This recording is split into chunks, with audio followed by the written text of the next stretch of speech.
Saya akan menanyakan hal yang mana juga menjadi pertanyaan saya di segmen sebelumnya. Sebetulnya dengan beberapa tahun kebelakang ini masyarakat DKI Jakarta begitu ya, kita ambil secara spesifik saja di DKI Jakarta sudah mulai beralih Pak Piotr ke kendaraan bermotor yang mana juga menggunakan motor listrik. Apakah memang ini menurut aplikasi Anda, menurut data dari yang Anda miliki di Nafas juga sudah dapat berkurang polusi di DKI Jakarta?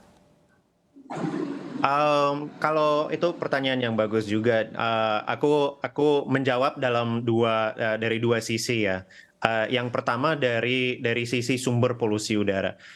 Kalau kita lihat sumber polusi udara di Indonesia ada banyak sekali. Bukan cuma dari transportasi, tapi ada dari industri, ada dari pembakaran lahan, ada dari pembakaran sampah, ada dari banyak hal-hal yang lain.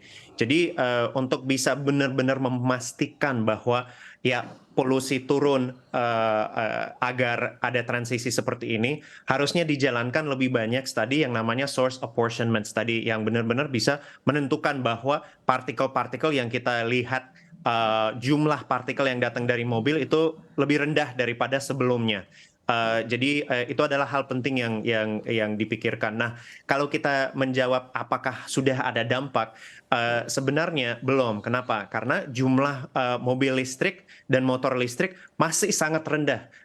Aku kasih contoh, misalnya di kota China di Shenzhen, semua bis dan semua taksi itu sudah elektrik. Jumlah bisnya lebih dari 30.000. Dan semua bisnya elektrik. Nah, kalau kita sudah masuk ke angka-angka seperti itu, mungkin sudah bisa melihatkan bahwa apakah kualitas udara membaik atau enggak. Nah, salah satu hal baik kebalik kepada hal-hal subsidi ini, salah satu hal yang penting itu adalah mobil listrik harus jadi lebih affordable. Mobil dan motor listrik harus jadi lebih affordable kepada orang yang membeli. Salah satu hal yang saya pernah sebutkan bahwa kalau mobil listrik bisa ada seharga Avanza, ya bakal semua orang yang beli Avanza sudah ada pilihan ya, whether they move or not, that's a different question. Tapi sudah ada pilihan agar mereka bisa pindah. Nah, seperti teknologi baru di negara-negara di seluruh dunia, ya first movers-nya itu mahal sekali. Kita lihat harga mobilnya itu 500, 700, 1M, 2M.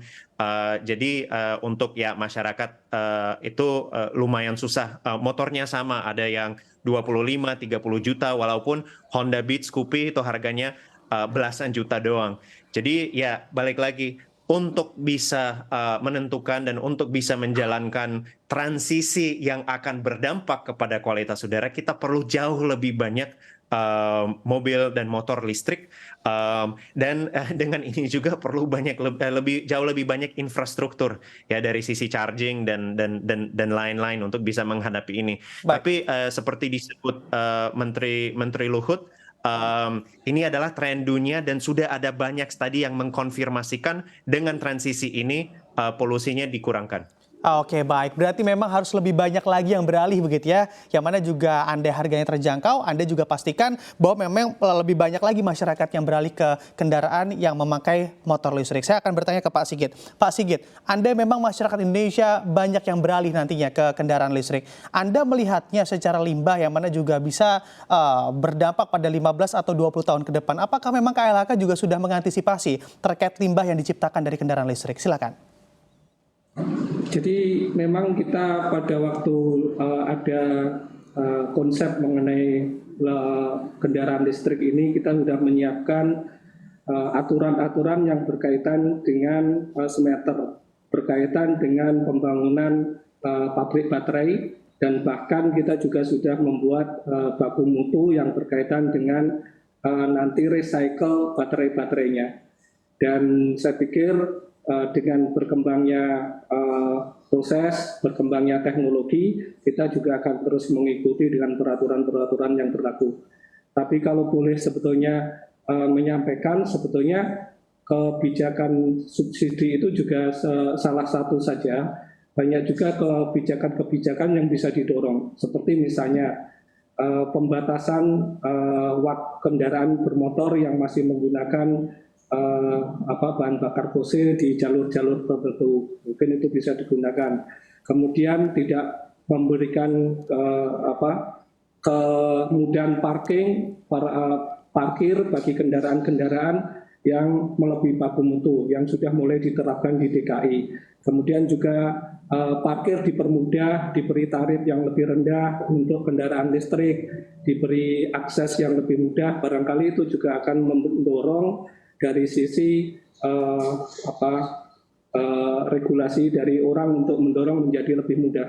Jadi dari sisi harga juga harus didorong, tapi kemudian orang untuk mengakses fasilitas umum juga harus diberi kemudahan untuk kendaraan-kendaraan listrik ini. Oke, baik, Pak Sigit. Masih bicara terkait limbah, apakah memang pemerintah juga seserius itu memperhatikan limbah daripada kalau kita lihat juga sangat agresif sekali begitu ya menekan masyarakat dengan berbagai subsidi yang digelontorkan untuk beralih ke kendaraan listrik? Iya, jadi saat ini kita juga lagi dengan Bapak Menko Maritim dan Investasi sedang melakukan pembinaan untuk industri-industri yang berkaitan dengan baterai ini. Mulai dari penambangannya, mulai dari smelternya.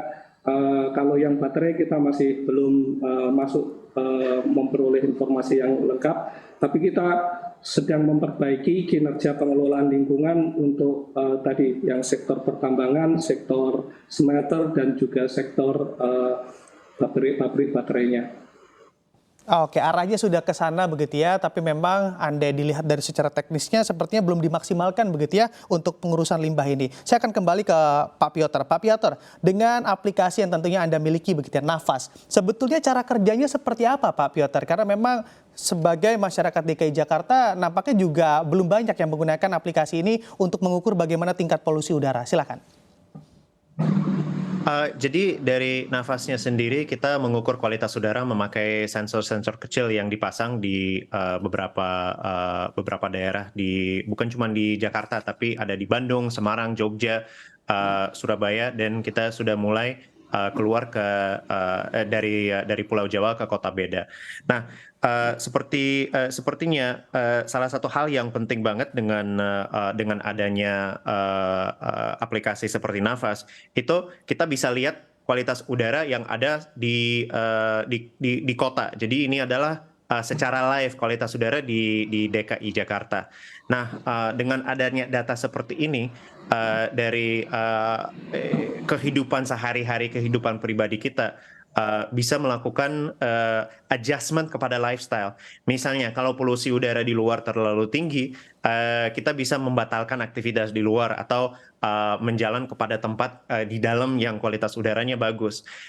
Jadi dengan adanya ini, salah satu visi dan misi kita itu adalah dengan berjaga paparan polusi udara kita, paparan PM 2.5 kita di jangka waktu yang medium term sama long term, kita bisa memperbaikan kesehatan kita sendiri. Karena sudah ada banyak penelitian tentang dampaknya PM 2.5 kepada kesehatan kita, kepada kesehatan anak kita.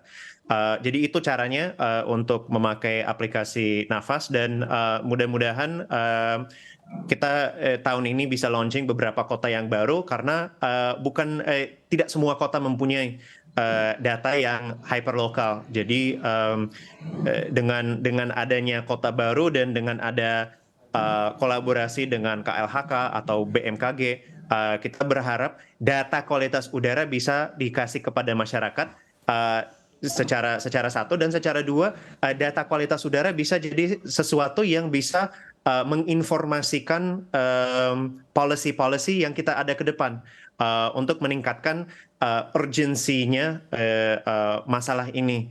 Jadi pas kita membangun Nafas pertama kali, ya pemikirannya, oh ini adalah masalah yang terkait dengan climate change dari sisi environment. Itu betul, tapi sebenarnya polusi udara itu masalah kesehatan yang besar banget, dan dengan adanya data kita bisa meningkatkan awareness tentang masalah kesehatan ini. Oke, baik. Nah, ini bicara data begitu ya, tepat sekali. Yang mana andai kami perhatikan datanya, Nafas itu memulai risetnya dari tahun 2018 hingga saat ini. Sebetulnya, andai kita bicara awareness atau concern dari masyarakat Indonesia yang mana lebih peduli terhadap kondisi tingkat polusi udara, apakah data itu juga meningkat terhadap masyarakat yang mulai aware terhadap tingkat polusi udara?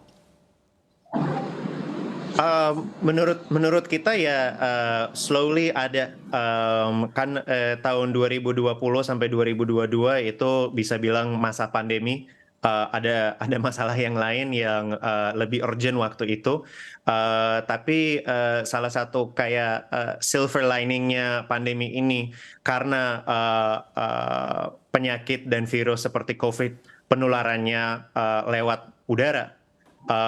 Itu peningkatan awareness tentang kualitas udaranya sedikit meningkat.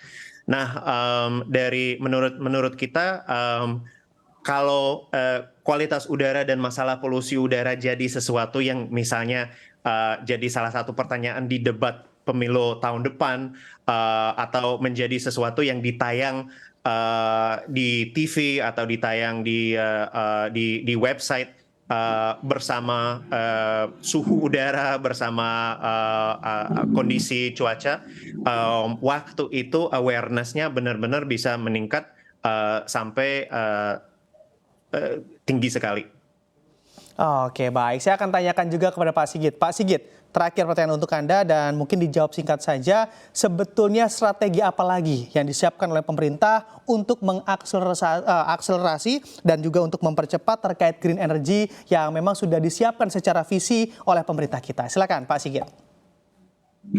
Jadi sama seperti di konsepnya energi, kita membuat strategi untuk transisi energi yang tentu kita sebut sebagai just transition. Jadi adil juga buat kita, tidak mengurangi pertumbuhan ekonomi. Dan menurut saya kalau transisi energi itu terjadi, salah satu komponennya selain dari pembangkit listrik adalah dari transportasi. Karena memang penyumbang terbesar dari gas rumah kaca di sektor energi itu adalah dari pembangkit listrik dan transportasinya.